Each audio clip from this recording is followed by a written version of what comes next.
अस्सलाम वालेकुम बच्चों। आयुब आप सब ठीक हो गए? This is your biology instructor sir Rizwan. अच्छा बच्चों, इस साल का second year botany guest paper मैंने बनाए, तो इसको बेटा विदाउट वेस्टिंग एनी टाइम हम लोग स्टार्ट करते हैं। इंशाल्लाह इंशाल्लाह अच्छी उम्मीद है, इसे ज़रूर लगेगा सही। तो बेटा सबसे पहले हम लोग शॉर्ट क्वेश्चंस की तरफ बढ़ते हैं। बेटा सबसे पहले जो है हमारे पास शॉर्ट क्वेश्चंस में लिखा हुआ है, write down the points of chromosomal theory of inheritance. सही, क्रोमोसोमल थ्योरी ऑफ इनहेरिटेंस आपको इसके मिल जाएंगे पॉइंट्स आपके न्यूसन टेक्स्ट बुक बोर्ड में। तो इसके आप तकरीबन 3 से 4 पॉइंट्स हैं। तो आप इसमें सिर्फ पॉइंट्स लिखना, और इसके बारे में कोई इंट्रोडक्शन देने की जरूरत नहीं, सिर्फ पॉइंट्स हैं क्रोमोसोमल थ्योरी ऑफ इनहेरिटेंस के। ठीक है, ये आपको क्रोमोसोम्स एंड डीएनए वाले चैप्टर में मिल जाएंगे। साइंटिस्ट का एज सच जिक्र करना इतना मसला नहीं है। अच्छा बेटा, अगला सवाल है, right a note on genetic code. Genetic code again chromosomes and DNA, सबसे मोस्ट इंपॉर्टेंट चैप्टर ये वाला है, और इनहेरिटेंस है सेकेंड ईयर बॉटनी में। आप ये कर लेना, जेनेटिक कोड में ज़रूर लिखना बेटा स्टार्ट कोडॉन स्टॉप कोडॉन्स के बारे में।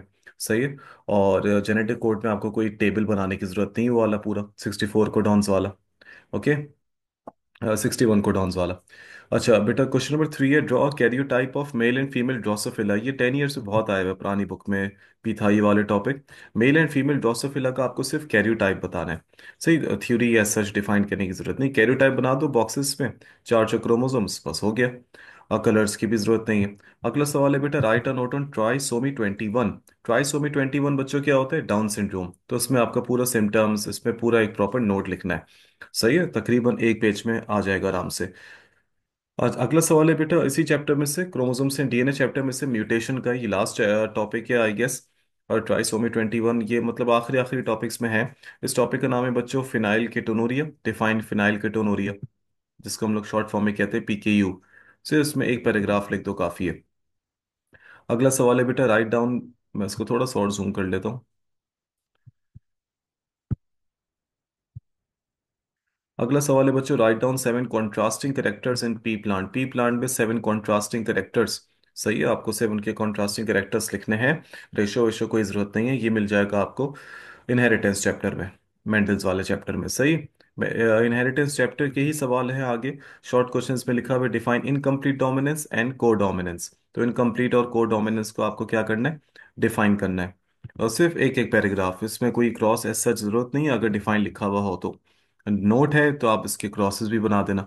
क्वेश्चन नंबर 8 है बच्चों, डिफाइन एपिस्टेसिस इन लेब्राडोर रेट्रीवर। बेटा एपिस्टेसिस में एपिस्टेसिस आपको डिफाइन करनी है लेब्राडोर रेट्रीवर डॉग में। सही है, ये आपके पास right side of the page मिल जाएगा आपको। डॉग का एक पूरा क्रॉस है वो। ये रिसेसिव डोमिनेंट है, जो आपकी बुक्स में गलत लिखा हुआ है कि वो डोमिनेंट। ये रिसेसिव एपिस्टेसिस है, आपकी बुक्स में लिखा हुआ है डोमिनेंट, तो वो गलत है। ये रिसेसिव एपिस्टेसिस में आता है, लेब्राडोर रिट्रीवर का पूरा क्रॉस भी बनेगा इसमें। डिफाइन सेक्स लिमिटेड ट्रेड्स, ये आपकी बुक्स में एक पैराग्राफ का आई गेस दिया हुआ है। तो सेक्स लिमिटेड ट्रेड्स को आप सिर्फ डिफाइन कर दो, 3 से 4 लाइंस में कर दो, 5 लाइंस में कर दो। Define monochromacy and dichromacy. Colour blindness के टॉपिक में मिल जाएगा आपको, मोनोक्रोमेसी एंड डाइक्रोमेसी को आपको सिर्फ डिफाइन करना है। एवोल्यूशन चैप्टर का एक है बेटा सवाल, state Hardy Weinberg law with equation, या स्टेट हार्डी वीनबर्ग इक्वेशन भी कहते हैं इसको, या हार्डी वीनबर्ग इक्विलिब्रियम भी कहते हैं। तो आपको वो पूरा स्टेटमेंट लिखनी है, और उसकी प्लीज इक्वेशन भी लिख देना। अक्सर बच्चे इक्वेशन नहीं लिख कर आते, इक्वेशन लाजमी बच्चों। Define bottle neck effect and founder neck effect. Founder effect यहाँ पे, सॉरी फाउंड हो गया, ये फाउंडर है बेटा, my mistake. Define bottle neck effect and founder effect भी ये बेटा एवोल्यूशन चैप्टर में एक एक पैराग्राफ है आपके पास। सेकंड लास्ट टॉपिक है एवोल्यूशन चैप्टर का, लेफ्ट साइड पे मिल जाएगा आपको। क्वेश्चन नंबर 13 है बेटा, why replication of DNA is semi conservative. DNA की रेप्लिकेशन सेमी कंजर्वेटिव क्यों होती है? ये वाई वाले सवाल है ना बेटा, तो उनमें ज्यादा लंबी नहीं करना। समझो, ये जूलॉजी में जैसे रीजनिंग्स होते हैं ना, ये बॉटनी की रीजनिंग्स हैं। सही है, तो आप इसका सिर्फ 3 से 4, 2 से 3 लाइंस में कंप्लीट हो जाएगा answer. What do you mean by sex influence trait? Sex influence trait में भी आपको डिफाइन करना है, तो ये आपकी बुक्स में है, एक सवा एक इसमें पैराग्राफ में, तो आपको उसको सिर्फ डिफाइन कर दो। Why biogeochemical cycle is name so. ये अगेन एक टाइप ऑफ रीजनिंग बन गया। सही है, बायोजियो केमिकल साइकिल को क्यों कहते हैं बायोजियो केमिकल साइकिल, तो आपको उसका सिर्फ रीजन बता के किस्सा खत्म। What is test cross? Test cross क्या होता है बच्चों? Explain with the help of checker board. अब टेस्ट क्रॉस के दो क्रॉसेस थे, दो केसेस थे, तो दोनों केसेस को आप डिफाइन कर देना, केस 1 केस 2। सही है। होमोजाइगस था एक इसमें डोमिनेंट, और एक था हेटरोजाइगस डोमिनेंट, जिनको दोनों केसेस में क्रॉस करवाते हैं होमोजाइगस रिसेसिव से। क्वेश्चन नंबर 17 है, अच्छा ये 16 वाला सवाल आपको बेटा इनहेरिटेंस चैप्टर में मिल जाएगा। जबकि आपके पास जो 13 है, वाई रेप्लिकेशन ऑफ डीएनए, ये आपको मिल जाएगा क्रोमोसोम्स इन डीएनए में। 14 वाला मिल जाएगा इनहेरिटेंस चैप्टर में। 15 वाला मिल जाएगा आपको मैन एंड हिज एनवायरनमेंट में। 17 वाला भी बेटा मैन एंड हिज एनवायरनमेंट वाला है, डिफाइन या differentiate between renewable and non renewable resources of energy. 3 से 4 पॉइंट्स काफी हैं along with examples. Question number 18 है बेटा क्रोमोसोम्स एंड डीएनए चैप्टर से, what is the role of DNA ligase. और नहीं, ये डीएनए लाइगेज है ना। डीएनए लाइगेज वाला जो सवाल है बेटा वो बायोटेक्नोलॉजी का है। सिर्फ डीएनए लाइगेज का आपको फंक्शन बताना है। अगला बेटा है आपके पास सवाल, describe the process of D nitrification, biology and human welfare. नहीं, ये है मैन एंड इज एनवायरनमेंट से। Okay, man and is environment से है ये सवाल। डी नाइट्रिफिकेशन ये सवाल है आपका नाइट्रोजन साइकिल से। अगला सवाल है बेटा, how new Darwinism differs from Darwinism, evolution chapter से लिया गया है बेटा। न्यू डार्विनिज्म डार्विनिज्म से क्यों डिफर करती है। सही, इसमें आप सिर्फ मॉडर्न जेनेटिक्स का एक पॉइंट लिख के आप इसको दो तीन 3 या 4 लाइन्स मैक्स में आप इसको कन्वर्ट उसमें आप लिख सकते हो। क्वेश्चन नंबर 21 है, why vaccination is important for infectious diseases. वैसे ही तो ये निकला हुआ है बेटा chapter biology and human welfare, एहतियातन बस एक सवाल था, ये मैंने लिख दिया। ये थोड़ा सा आया हुआ था प्रीलियम पेपर्स में। सही है, ना भी करो तो मसला नहीं है। Why restriction enzymes are called molecular scissors, biotechnology से एक सवाल है बेटा, रिस्ट्रिक्शन एंजाइम्स को मॉलिक्यूलर सीजर्स क्यों कहते हैं। तो उसका आसान आंसर है क्योंकि वो डीएनए को उसकी साइड से कट करते हैं, स्टिकी एंड्स, ब्लंट एंड्स। सही, और प्लाज्मिड को भी कट करते हैं। तो ये मेरे ख्याल में ये 3 लाइन में हो जाना चाहिए इसका answer. Why mutation is not always harmful, ये आपकी बुक्स में भी है। म्यूटेशन हमेशा हार्मफुल क्यों नहीं होती, तो उसमें आपको पॉजिटिव और न्यूट्रल को दोनों के बारे में लिख देना है।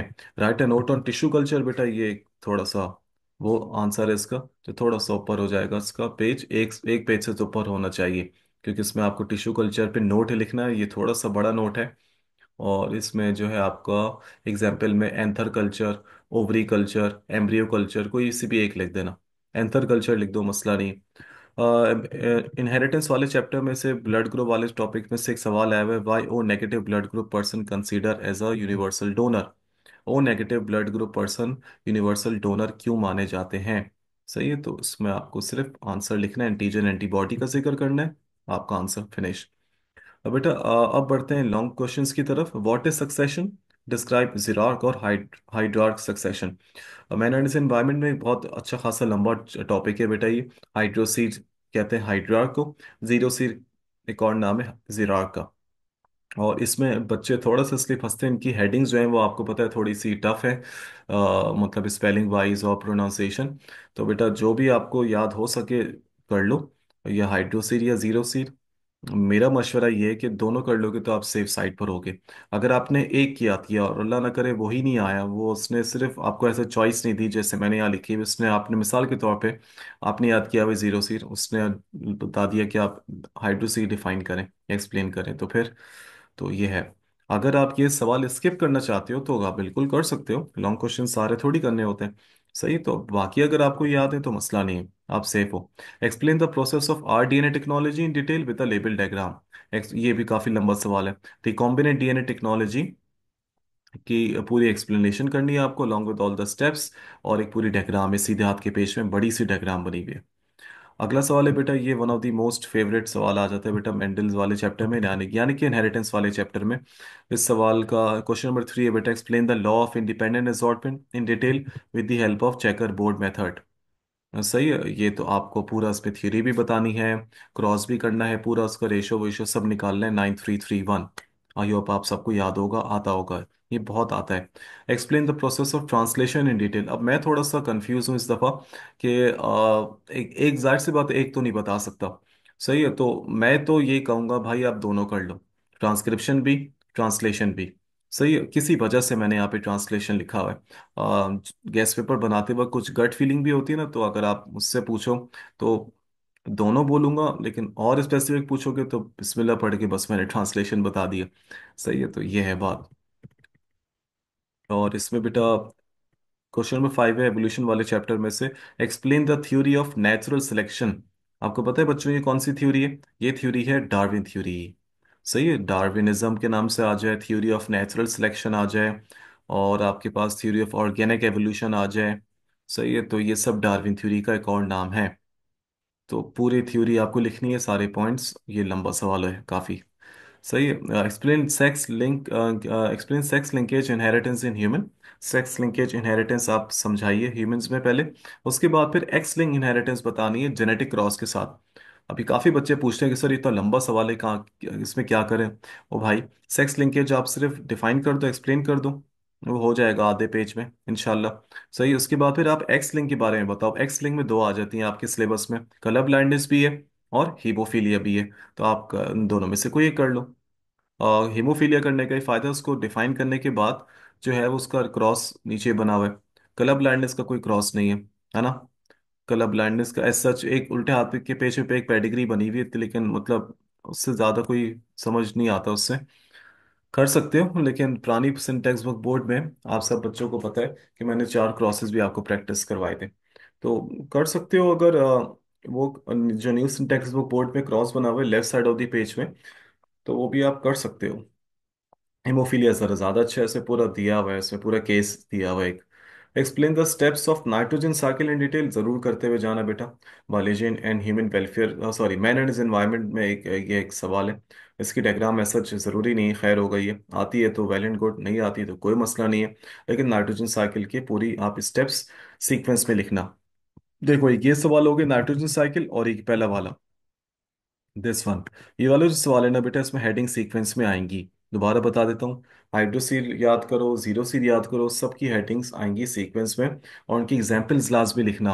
आपने हेडिंग्स के अंदर एग्जाम्पल्स में लिखी, हर एक एक हेडिंग के अंदर, हर एक एक स्टेज के अंदर, तो आपके नंबर कम आने के चांसेस हैं।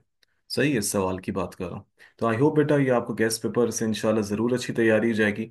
बहुत सारी दुआएं आप सब लोगों के लिए, अल्लाह ताला आप सबको बहुत कामयाब करे।